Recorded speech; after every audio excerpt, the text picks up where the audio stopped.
Boa tarde, irmãos. Que a paz seja com todos vocês.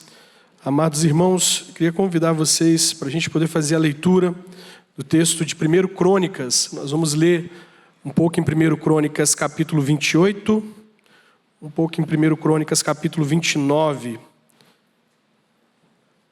1 Crônicas capítulo 28, verso 2. Depois nós vamos ler 1 Crônicas capítulo 29. Meu coração se alegra no Senhor. Muito feliz, muito grato ao Senhor por tudo que Ele tem feito, por estar fazendo parte dessa grande obra que Ele está fazendo nesse lugar, por saber que muitas vidas serão salvas a partir dessa obra, a partir dessa construção, a partir daquilo que Deus está fazendo aqui. Deus está alcançando o mundo através dessa igreja e através das nossas vidas. E meu coração se alegra. Meu coração também se alegra pelas conquistas pessoais. O Senhor ter sido tão bondoso comigo durante o ano de 2023. Por Ele ter trazido eu e minha família para poder fazer parte dessa família, desta igreja. E por tanto amor que os irmãos têm tido por nós. Meu coração se alegra no Senhor. Quais são os motivos da sua alegria? Quais são os motivos? Incontáveis são as bênçãos, né? Incontáveis são as bênçãos, até mesmo as lutas, as aflições, até ali a gente enxerga a mão do Senhor nos socorrendo, a mão do Senhor nos sustentando, nos fortalecendo. Nós somos gratos ao Senhor, porque mesmo nas maiores aflições, Ele não nos abandona, amém? Deus é bom, Deus é bom. 1 Crônicas capítulo 28, verso 2, diz assim: Pôs-se o rei Davi em pé e disse: Ouvi-me, irmãos meus e meu povo. Era meu propósito de coração edificar uma casa de repouso para a arca da aliança do Senhor e para o estrado dos pés do nosso Deus. Eu tinha feito o preparo para edificar a casa. Porém, Deus me disse: não edificarás casa ao meu nome, porque és homem de guerra e derramaste muito sangue. Leia o versículo 5. E de todos os meus filhos, porque muitos filhos me deu o Senhor, escolheu ele a Salomão para se assentar no trono do reino do Senhor sobre Israel. E me disse: teu filho Salomão é quem edificará a minha casa e os meus átrios, porque eu o escolhi para filho e lhe serei o seu pai. Capítulo 29, verso 1. Disse mais o rei Davi a toda a congregação: Salomão, meu filho, o único a quem Deus escolheu, é ainda moço e inexperiente. E esta obra é grande, porque o palácio não é para homens, mas para o Senhor Deus. Eu, pois, com todas as minhas forças, já preparei para a casa de meu Deus ouro para as obras de ouro, prata para as obras de prata, bronze para as de bronze, ferro para as de ferro e madeira para as de madeira, pedras de ônix, pedras de engates, pedras de várias cores, pedras de mosaico e toda sorte de pedras preciosas e mármore, e tudo em abundância. E ainda, porque amo a casa do meu Deus, o ouro e a prata particulares que tenho, dou para a casa de meu Deus, afora tudo quanto preparei para o santuário: 3.000 talentos de ouro, do ouro de Ofir, e 7.000 talentos de prata purificada para cobrir as paredes das casas. Ouro para os objetos de ouro e prata para os de prata, e para toda a obra da mão dos artífices. Quem, pois, está disposto hoje a trazer ofertas liberalmente ao Senhor? Então os chefes das famílias, os príncipes das tribos de Israel, os capitães de 1.000 e os de 100, e até os intendentes sobre as empresas do rei, voluntariamente contribuíram.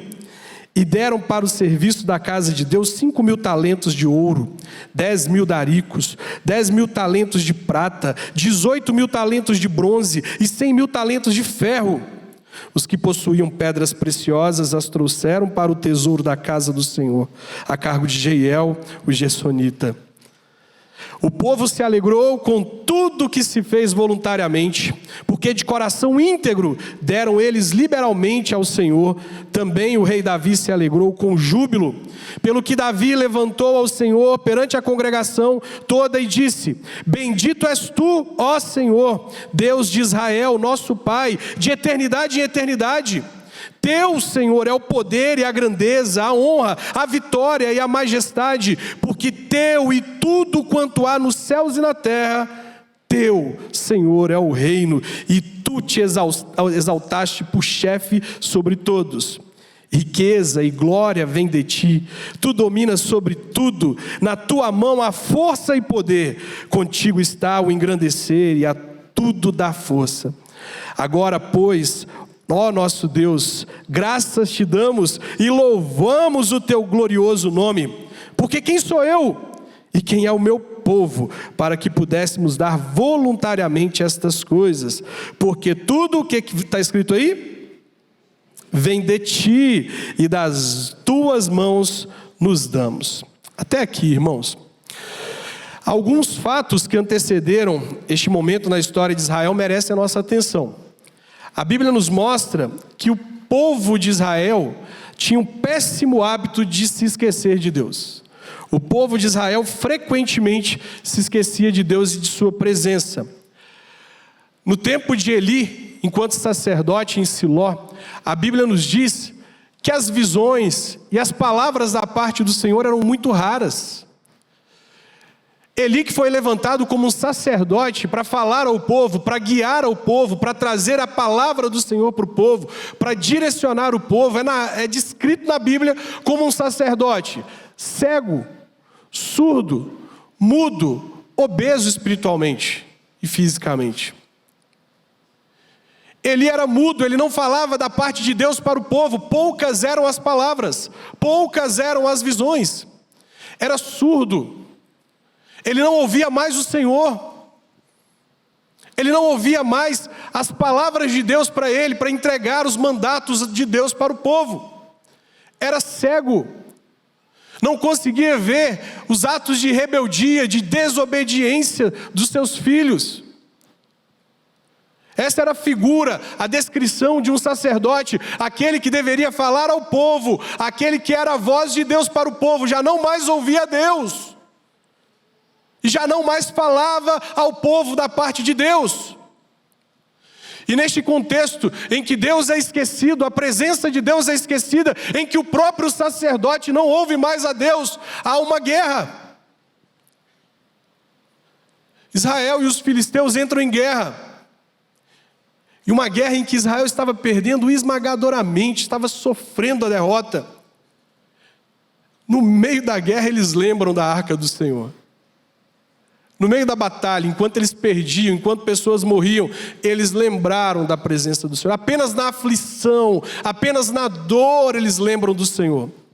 E mandam buscar a arca, e ela vem. E quando a arca chega entre o povo de Deus, ela é recebida com gritos de júbilo, de alegria. Afinal, agora, nós que estávamos perdendo essa batalha, a presença de Deus chegou. E se Deus está conosco, venceremos essa batalha. E o texto diz que o povo rejubila, o povo se alegra, o povo grita. O povo agora confia que com a presença de Deus, no meio daquela guerra, a vitória era garantida. Enquanto a presença de Deus é celebrada pelo povo de Deus, com gritos de alegria, com júbilo, com gratidão, com expectativa, do outro lado os filisteus tremem. Um Deus chegou entre eles. Um Deus chegou entre o povo. Nós vamos perder essa batalha. O povo de Deus recebe a presença de Deus com júbilo. E os inimigos temem a presença de Deus. Mas tal como aconteceu com Sansão, irmãos, que por várias vezes viu a mão do Senhor o levantar das suas lutas, Deus tinha um propósito para que Israel perdesse essa batalha. Lembra-se de Sansão? As suas brincadeiras com Dalila, rodeando os seus segredos, a sua intimidade com Deus, o segredo da sua força. Várias vezes ele conta para Dalila uma anedota, diz para ela: minha força está nisso. E ela reúne os inimigos, e os inimigos vêm até ele para poder prendê-lo. E o que ele diz? Eu me livrarei deles, porque Deus está comigo. E mais uma vez, eu me livrarei deles, porque Deus está comigo. Até que Sansão conta o segredo da sua força, seu cabelo é cortado e ele se levanta. Me livrarei deles novamente, como foi das outras vezes, porque Deus é comigo. E o texto diz, Juízes capítulo 16, verso 20, não sabia Sansão que o Espírito do Senhor o havia abandonado. Israel perde a batalha. Muitos homens, soldados, valentes, jovens morrem naquele dia, gerando luto entre o povo de Deus. Os filhos do sacerdote, Ofni e Finéias, morrem naquela batalha. A arca é tomada. Quando vão dar a notícia para Eli sobre a morte dos seus filhos, ele lamenta, mas quando dizem que a arca foi tomada, aquele sacerdote cego, surdo, mudo, cai da cadeira onde estava sentado e morre. A nora de Eli, esposa de Finéias, estava grávida e prematuramente ela dá à luz ao seu filho. E enquanto ela morria, um oráculo cai sobre Israel. E acabou. Foi-se a glória de Deus. A arca foi levada. A arca do Senhor foi levada. A arca não está mais em Siló. A presença de Deus já não está mais entre nós. E os filisteus intentam levar a arca e manter o Senhor preso. Capturamos o Deus de Israel. Ele está sob o nosso domínio. E eles colocam a arca da aliança no templo de Dagon. Diz a Bíblia que a presença da arca entre os inimigos de Deus causou terrores, doenças. O deus Dagon estava prostrado diante da arca, sem braços. Cortaram-lhe os seus braços. Porque a presença de Deus entre o povo de Deus é recebida com júbilo, com alegria, com festa, com louvores. Mas entre os inimigos, entre aqueles que intentam contra Deus, ela é terror, doenças. O Deus dos filisteus envergonhados naquele lugar. E o que eles dizem? Tira esse Deus daqui. Tira essa arca daqui. Nós não queremos mais a presença de Deus entre nós. Então a arca é levada. E ela permanece por 20 anos na casa de um homem chamado Abinadab. 20 anos.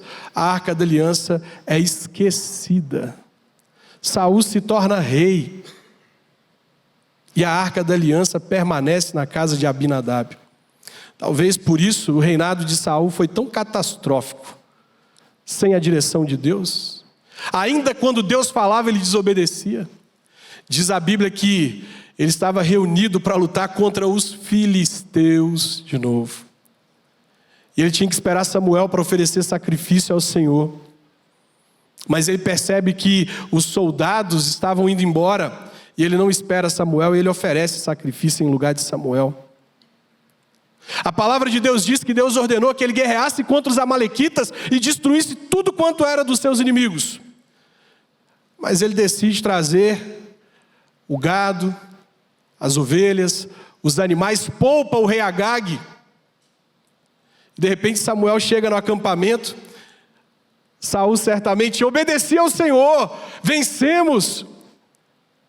E Samuel fala, mas eu ouço o mugido do gado, eu ouço as ovelhas. Ah, é porque eu trouxe o gado e as ovelhas para a gente sacrificar ao Senhor. Ora, Saul, Deus confirmaria o teu reinado hoje, se você tivesse obedecido. Mas como você não obedeceu, ele já escolheu outro para reinar em seu lugar. Melhor é para o Senhor obedecer do que sacrificar. Saul esqueceu a presença de Deus. Não tinha orientação no seu reinado. A voz de Deus, por mais que Samuel representasse um oráculo de Deus, falasse ao coração desse rei, ele estava tão distante da presença de Deus, desvalorizava tanto a presença de Deus, que não era capaz de ouvir e obedecer. A arca estava esquecida, 20 anos, na casa desse homem chamado Abinadab. Saul é rejeitado, Davi assume o trono, peleja as batalhas do Senhor, reúne os reinos, conquista Jerusalém, e ele olha para a sua realidade e diz, eu moro numa casa de cedro. E a arca do Senhor está entre panos, numa tenda. Davi, ao assumir o poder sobre Israel, ao ser confirmado como rei sobre Israel, ele lembra da arca, lá na casa de Abinadab, e ele decide buscá-la. A primeira tentativa de Davi de buscar a arca, lá na casa de Abinadab, fracassa. Eles arrumaram um improvisado para carregar a presença de Deus, irmãos. Colocaram ela num carro de bois. Estavam tentando transportar a arca da aliança, da presença de Deus sem reverência. E num determinado momento, o carro balança, a arca vai cair e Uzá, cheio de boas intenções, tenta segurar a arca e naquele momento ele acaba sendo fulminado pela presença do Senhor. Morre Uzá, cheio de boas intenções, o que demonstra que nós devemos nos aproximar da presença de Deus com profunda reverência, com profundo temor, entendendo que Ele é santo, santo, santo, e que nós somos pecadores. Nós não podemos tocar nas coisas de Deus de forma irreverente, assim como Uzá fez, ainda que cheio de boas intenções. E quantas vezes nós vemos pessoas cheias de boas intenções, tocando nas coisas de Deus de forma impura, irmãos. Tocando nas coisas de Deus sem estar devidamente reverente, com o coração prostrado diante do Senhor. E aí Davi aborta o plano de levar a arca inicialmente de volta para Jerusalém, para Jerusalém de fato agora, e deixa ela na casa de um homem chamado Obed-Edom. Ela ficou 3 meses apenas na casa de Obed-Edom. Quantos anos ela ficou na casa de Abinadab, vocês lembram? 20 anos. O que aconteceu na casa de Abinadab? Nada. Leia o texto. Leia o texto. Não há nenhuma narrativa das Escrituras demonstrando que a presença de Deus, a presença da arca naquele lugar, trouxe alguma transformação para a realidade da vida daquele homem. Mas Deus prosperou a vida de Obed-Edom, a família de Obed-Edom. 3 meses apenas que a arca ficou ali. Sabe o que eu aprendo com isso? Existem pessoas que sabem valorizar a presença de Deus. Existem pessoas que ainda precisam aprender a valorizá-la. Quando nós valorizamos a presença de Deus, é impossível estar perto de Deus e não ser abençoado por Ele, ainda que na maior das aflições, ainda que nas maiores das dificuldades, ainda que nós estejamos enfrentando circunstâncias difíceis, ainda assim a forte mão do Senhor está conosco, nos abençoando e protegendo. Nós precisamos aprender a valorizar a presença do Senhor. A presença de Deus na casa de Abinadab, naquelas circunstâncias em que estavam acontecendo, nada fez, mas na casa de Obed-Edom houve transformação. Nós precisamos levar a presença de Deus para as nossas casas e fazer com que Deus encontre espaço, abrigo, um lar dentro do nosso lar para que Ele possa abençoar a nossa família.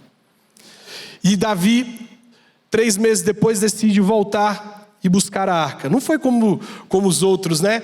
Não, tira do templo de Dagon, coloca provisoriamente na casa de Abinadab, depois a gente vai lá e busca ela. O provisório que durou 20 anos. Davi tenta. Não, nós fizemos errado, irmãos. Nós deveríamos ter ido com mais reverência. Nós deveríamos ter ido com mais santidade. Nós deveríamos ter nos aproximado dele de formas melhores, com condições melhores. Então, vamos encontrar condições melhores de buscarmos essa arca.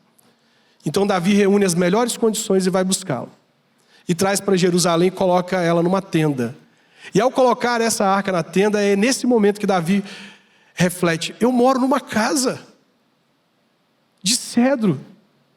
E a arca está entre panos. Vou construir uma arca para o Senhor. E aí aqui nós temos o Senhor falando com Davi. No capítulo 28, verso 2. Davi diz, né? Ouve-me, irmãos meus e povo meu. Era meu propósito de coração edificar uma casa de repouso para a arca da aliança do Senhor e para o estrado dos pés do nosso Deus. E eu tinha feito o preparo para edificar a casa. Olha, meus irmãos, era meu propósito. Quando Davi conta para Samuel, quando Davi conta para Natã, Natã reconhece que é de Deus. É de Deus isso, meu irmão. Faze conforme o Senhor colocou no seu coração. Mas o profeta vai dormir e durante a noite o Senhor fala com ele: volta lá, porque não é Davi que vai construir essa arca, essa casa para minha presença. E aí Davi ouve o Senhor dizendo: porém, Deus me disse: não edificarás casa ao meu nome, porque és homem de guerra, derramaste muito muito sangue, muito sangue. Davi tinha um sonho de construir uma casa para Deus, um abrigo para a arca de Deus. O sonho de Davi era que Deus pudesse ter um lugar como o estrado dos seus pés. E Davi fez tudo quanto estava ao seu alcance para fazer isso. Olha o que diz o capítulo 29, verso 2. Capítulo 29, verso 2. Eu, pois, com todas as minhas forças, já preparei para a casa do meu Deus ouro para as obras de ouro, prata para as de prata, bronze para as de bronze, ferro para as de ferro, madeira para as de madeira, pedra de ônix, pedras de engates, pedras de várias cores, de mosaicos e toda sorte de pedras preciosas, mármore, tudo em abundância. Eu vou construir essa casa para Deus, eu vou fazer parte disso, e com todas as minhas forças, eu preparei tudo que eu tenho, do melhor que eu tenho para construir. Mas de repente Deus diz para ele: não é você não, não é você. Diferente de Saul, que ao saber que Deus já o havia rejeitado, e que já havia levantado um outro rei, e passou a perseguir seu sucessor, Davi, ao ver que Deus estava dizendo para ele assim: esse plano que você tem é bom, esse plano que você tem está de acordo com a minha vontade, mas não é você quem vai construir. Davi poderia ter cruzado os braços. Eu queria construir. É um bom plano. Eu já tenho todos os recursos, e Deus não quer que eu construa, então não vou fazer nada. Que o outro rei faça, que o outro rei lute as suas guerras, que o outro rei conquiste os seus despojos, que o outro rei ajunte o seu tesouro e construa. Davi poderia ter feito isso, mas olha aqui que Davi, diante dessa questão de Deus ter colocado no coração dele esse desejo de construir a arca, e de Deus ter dito para ele que não seria ele que construiria, sem nenhuma vaidade, ele começa a preparar tudo para essa transição. Ele começa a entregar tudo que ele tem para essa transição. Ele não cruza os seus braços achando que porque não vou ser eu quem vou construir, também não farei nada. Ele prepara o caminho para o seu sucessor. Olha o que o texto diz. O texto nos diz que de todos os meus filhos, porque muitos filhos, lá em 1 Crônicas 28:5, e de todos os meus filhos, porque muitos filhos me deu o Senhor, e escolheu ele a Salomão para se assentar no trono do reino do Senhor sobre Israel. E me disse: teu filho Salomão é quem edificará a minha casa e os meus átrios, porque eu o escolhi para meu filho e eu lhe serei o seu pai. Então Davi começa a trazer para Salomão os seus planos. Ele passa para Salomão a planta. Ele começa a trazer para Salomão aquilo que ele precisaria. Ele é novo, ele é jovem, e o que será construído não será construído para homens. O que será construído para a glória do Eterno. Eu não posso deixar que o próximo rei assuma as responsabilidades sozinho. Eu não posso deixar que o próximo rei vá para as suas guerras. Eu tenho que fazer alguma coisa. Porque o que será construído para a glória de Deus. Então, sem vaidade, sem orgulho, sem querer ser louvado, ele começa a ensinar Salomão aquilo que ele deveria fazer. Existem algumas verdades nesse texto, meus irmãos, que eu gostaria de compartilhar com você. A primeira é essa: quando Deus nos chama para edificar algo, a contribuir para algo, que não seremos nós quem edificaremos. Quando Deus nos chama para contribuir para algo, que não seremos nós quem edificaremos. Davi está ciente: não vai ser eu que vou construir, mas do que eu tenho, eu dou o melhor, porque amo tua casa, ó Deus, eu trago tudo por amor a ti, tudo. Davi tira do seu tesouro, dos seus despojos de guerra, para ofertar. Então a primeira lição é essa: Deus muitas vezes nos chama para construir algo para as próximas gerações.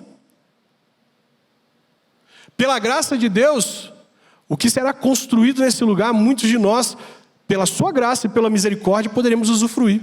Porque hoje As construções são mais rápidas do que antigamente, né? E a provisão para essa construção Deus já deu. E vai enviar a partir de nós, seus servos, amém? Porque se nós temos, recebemos dele. Que daremos ao Senhor? Aquilo que ele já nos deu. E nós vamos participar de tudo isso, e nós vamos ver tudo isso acontecer. Mas muitas vezes, Deus nos chama para pensar na próxima geração. E é o que Davi está fazendo aqui. Não é não sou eu, não é sobre mim, é sobre Deus e sobre o que Ele quer fazer nas próximas gerações. E por isso eu abro mão do meu orgulho, da minha vaidade, e eu oferto generosamente para que Deus seja glorificado. Então Davi decide facilitar a sucessão do reino, porque ele entende que a manutenção do reino, que aquela obra, que aquela construção glorificaria a Deus. E era o nome de Deus que deveria ser glorificado, e não o nome do rei. Então ele entende isso.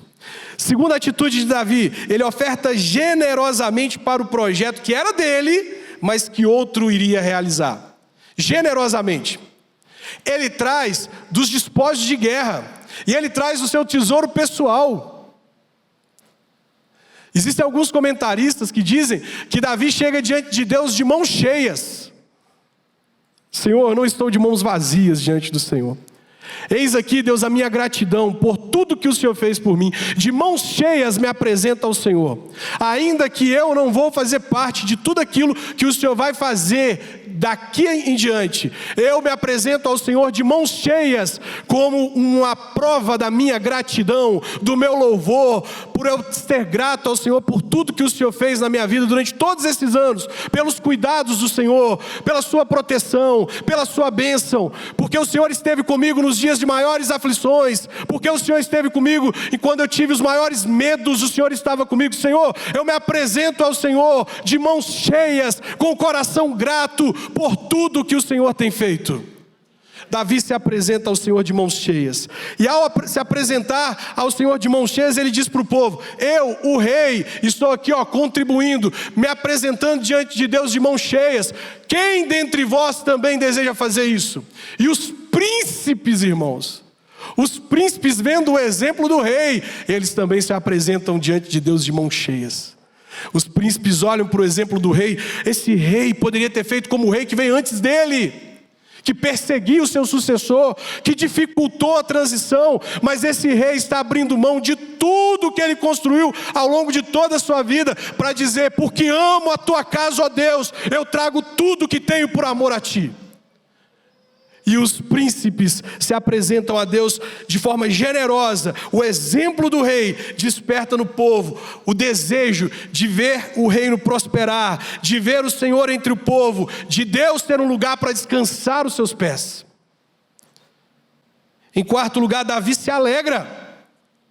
Ele não esperava que os príncipes fossem tão generosamente, tão voluntariamente seguir o seu exemplo e trazer até a presença do povo as ofertas para a construção do templo. Ele se alegra. Oh meu Deus, ainda na minha velhice, ainda nos dias em que eu vejo os meus dias se acabarem, meus dias findarem, o Senhor me usa mais uma vez. Eu entrego do meu tesouro e o meu povo enxerga em mim um exemplo. Os príncipes estão aqui trazendo ofertas generosas de gratidão para a construção do teu templo. Os príncipes também se alegram, irmãos. O texto nos diz no verso 9, capítulo 29, verso 9: Davi se alegrou, os príncipes se alegraram. Ai, alegria em ofertar para a causa de Deus, alegria em poder entregar ao Senhor os benefícios daquilo que Ele já nos deu, alegria em poder contribuir com o progresso do reino de Deus, alegria em poder dizer: Senhor, eu penso nas próximas gerações, eu penso nos meus filhos, eu penso nos meus netos, eu penso naquelas pessoas que virão diante de Ti, que Te adorarão, que se renderão diante de Ti, que entregarão suas vidas ao Senhor. Eu penso também neles. Ai, Deus chamando esse povo para de coração alegre entregar ao Senhor aquilo que Deus já havia lhes dado. E o verso 9 também diz que o povo se alegra ao ver o exemplo do rei, ao ver o exemplo dos príncipes, ao contemplarem a possibilidade deles terem um lugar para que a arca da presença de Deus, que simbolizava a presença, a aliança de Deus com o seu povo, ela pudesse ter um lugar para repousar entre eles, o povo então se alegra, o rei se alegra, os príncipes se alegram, o rei se alegra, e Davi, ele exalta o Senhor. Leia comigo o verso 10 do capítulo 29. Pelo que Davi louvou ao Senhor perante a congregação toda e disse: bendito és tu, Senhor, Deus de Israel, nosso Pai, de eternidade em eternidade. Teu, Senhor, é o poder e a grandeza, a honra, a vitória e a majestade, porque teu é tudo quanto há nos céus e na terra. Teu, Senhor, é o reino, e tu te exaltastes por chefe sobre todos. Ele exalta o Senhor, ele glorifica o Senhor, ainda que ele já entendesse que não seria ele quem construiria. Ainda que ele entendesse que Deus estava dizendo para ele assim: meu filho, seu plano é lindo, seu plano é maravilhoso, mas eu tenho outro para construir no seu lugar. Eu tenho outro para realizar esse projeto no seu lugar. Ainda assim ele não se entristece, ele exalta o Senhor, ele glorifica o Senhor. E ele contribui para que o reino continue, ainda que ele não fosse fazer parte de tudo aquilo, ainda que ele não fosse estar presente, ainda que não fosse ele quem construiria o lugar onde Deus descansaria os seus pés. Uma coisa linda que nós vemos aqui também é que Davi reconhece que nada poderia dar ao Senhor que ele mesmo não tivesse dado. Veja comigo o verso 14. Verso 14, Davi disse: porque quem sou eu e quem é o meu povo para que pudéssemos dar voluntariamente estas coisas? Porque tudo vem de e das tuas mãos tu damos. Irmãos, nada do que nós temos foi conquistado na força do nosso braço. Tudo vem do Senhor, tudo vem de Deus. Riquezas, bênçãos, nós somos mordomos daquilo que Deus nos emprestou, colocou sobre os nossos cuidados. Davi reconhece isso. Davi era um rei riquíssimo, poderosíssimo, que havia juntado muito tesouro. E ele diz: Senhor, tudo que eu tenho vem de ti. O que eu te dei veio de ti. É tão interessante você ver essa mentalidade de Davi, que quando Davi vai apresentar sacrifício a Deus, uma pessoa diz para ele: olha, rei, não precisa comprar o terreno não, eu te dou. Eu te dou os animais para serem sacrificados. Eu te dou.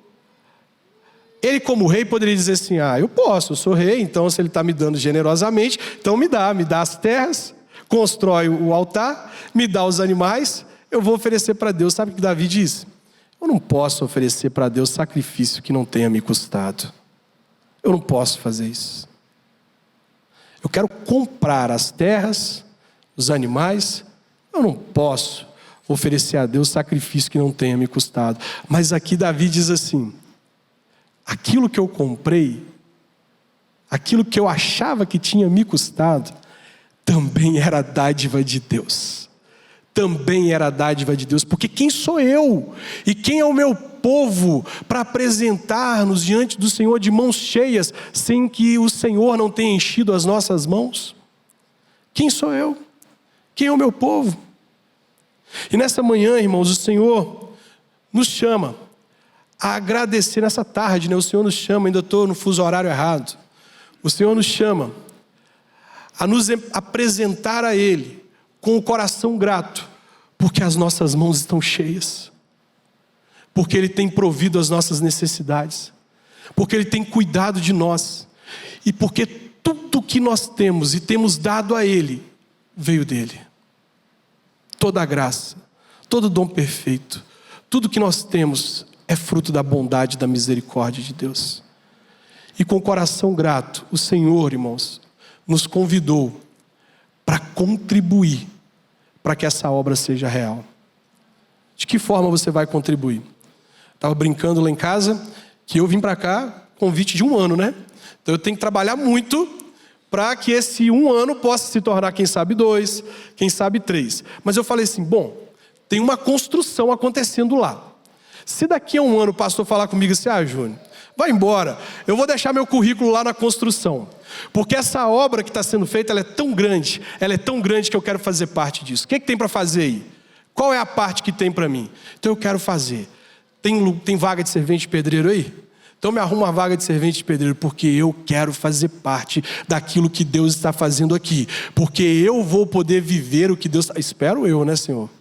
Sei, né? Espero eu poder viver aquilo que Deus está fazendo. Mas caso eu não viva, os meus filhos verão, os meus netos verão, pessoas virão de vários lugares do mundo, serão alcançados em vários lugares do mundo, e o Senhor será glorificado, o Senhor será exaltado. Por isso hoje o Senhor nos convoca, irmãos, filhos meus, ergamos as nossas mãos, cheio de gratidão a Ele por tudo que Ele tem nos dado, e com coração generoso, a gente possa dizer para o Senhor, Senhor, mostra-me a parte que me cabe, porque eu direi, eis-me aqui. Mostra-me a parte que me cabe, eu direi, eis-me aqui. Vamos orar por isso? Vamos orar para que o Senhor, Ele possa nos mostrar a parte que nos cabe, e nós, com o coração cheio de gratidão e alegria, sem vaidade, a gente vai fazer aquilo que nos cabe, para que o nome dele seja glorificado. Vou pedir o pastor Marcos para poder fazer essa oração por nós. Vamos orar. Senhor Deus, que grande privilégio, Pai, é fazermos parte do Teu povo, é vermos aquilo que o Senhor tem feito em nosso meio, Pai, presenciarmos aquilo que o Senhor tem realizado na igreja de Pinheiros. E o nosso coração te agradece porque nós fazemos parte de tudo isso, apesar de nós. O Senhor nos chamou, o Senhor nos salvou, o Senhor transformou a nossa vida. E agora nós podemos, Senhor, te servir, te adorar, te glorificar. E nós oramos, Pai, para que o Senhor nos ajude, Senhor, a fazer isso de uma forma sincera. Que nós possamos nos envolver no avanço do Teu reino, Pai. Que nós possamos ser generosos através das nossas contribuições, sejam financeiras, mas principalmente através da nossa vida, Pai. Que nós possamos gastar a nossa vida em serviço ao Senhor. Que nós possamos dedicar os nossos dias, Pai, não às coisas passageiras, não às coisas desse mundo, porque as coisas daqui irão passar, podem ser roubadas, podem ser levadas, mas que a nossa vida seja uma vida de dedicação às coisas eternas, às coisas do alto, às coisas do Senhor, Pai. Então, nessa tarde nós nos consagramos a Ti. Nós dizemos, eis-nos aqui, Senhor, para que o Senhor nos use como o Senhor quiser, da maneira que o Senhor quiser, como o Senhor desejar. Usa-nos, Pai. Usa-nos para o avanço e para a proclamação do Teu reino. É nossa oração em nome de Jesus. Amém.